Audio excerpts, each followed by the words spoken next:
नमस्कार, मैं Kamlesh Kumar Rai. Share market investors के लिए एक बेहतरीन प्लेटफॉर्म माना जा रहा है, लेकिन अति उत्साही ऐसे इन्वेस्टर्स जो कम समय के लिए पैसा लगाकर ज्यादा कमाई के लिए आतुर हो रहे हैं, उनके लिए यह जोखिम भरा भी हो सकता है।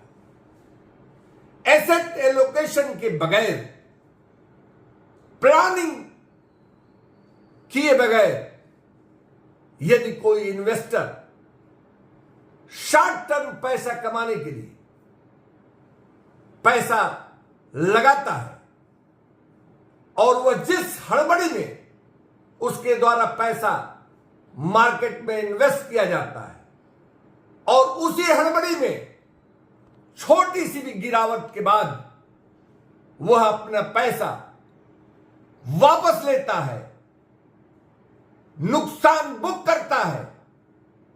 ऐसी स्थिति में शेयर मार्केट एक घाटे का सौदा भी माना जाता है। शॉर्ट टर्म में बड़े मुनाफे के फिराक के इन्वेस्टर्स हमेशा घाटे में रहते हैं, ऐसा देखा गया है। हालांकि पिछले वर्ष 50 से 70% तक का मुनाफा लोगों के द्वारा बुक किया गया और उसी के चलते लोग यह मान बैठे हैं कि हर वर्ष उनके लिए यह गोल्डन चांस शेयर मार्केट हमेशा देता रहेगा।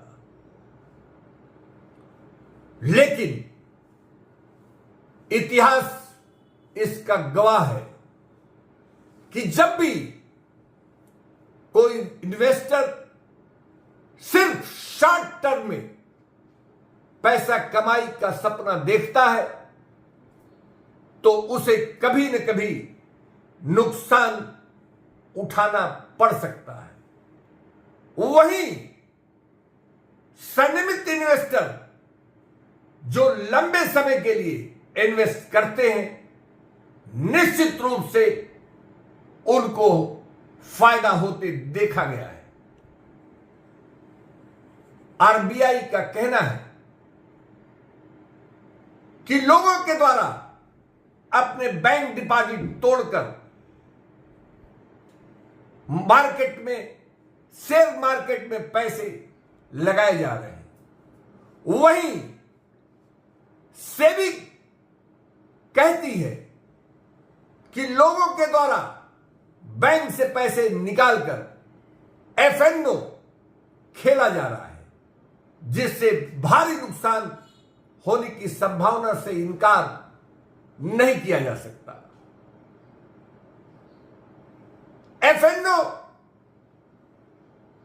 का खेल निश्चित रूप से एक ऐसा खेल है जो घातक साबित हो सकता है और इसके लिए अनुभव और प्लानिंग की जरूरत हुआ करती है।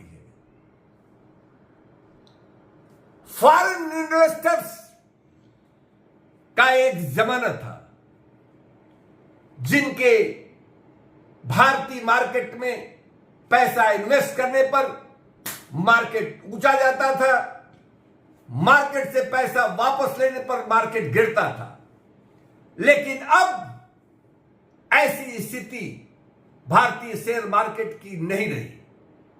भारतीय शेयर मार्केट के रिटेलर्स के जो पैसों का फ्लो है, सरकारी पैसों का जो इन्वेस्टमेंट है, वह इतना मजबूत है जिसके चलते अब फॉरेन इन्वेस्टमेंट के भरोसे भारतीय शेयर मार्केट नहीं चलता।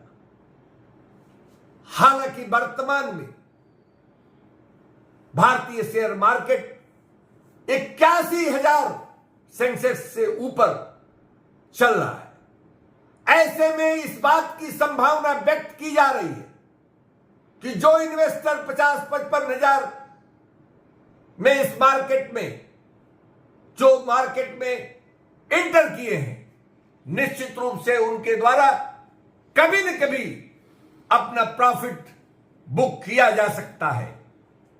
और ऐसी स्थिति में आने वाले दिनों में 15 से 20% की गिरावट शेयर मार्केट में दर्ज की जाए तो यह गलत नहीं होगा। हालांकि शेयर मार्केट में गिरावट कब और कितनी होगी यह कोई भी बताने की स्थिति में नहीं रहता। बावजूद इसके यदि संभावनाओं की बात करें तो आने वाले 6 से साल भर के भीतर इस तरीके की गिरावट शेयर मार्केट में दर्ज की जा सकती है। कुल मिलाकर शेयर मार्केट में लॉन्ग टाइम इन्वेस्टर्स जो संयमित भाव से इन्वेस्ट करते हैं उनके ही फायदे में रहने की बात कही जाती है।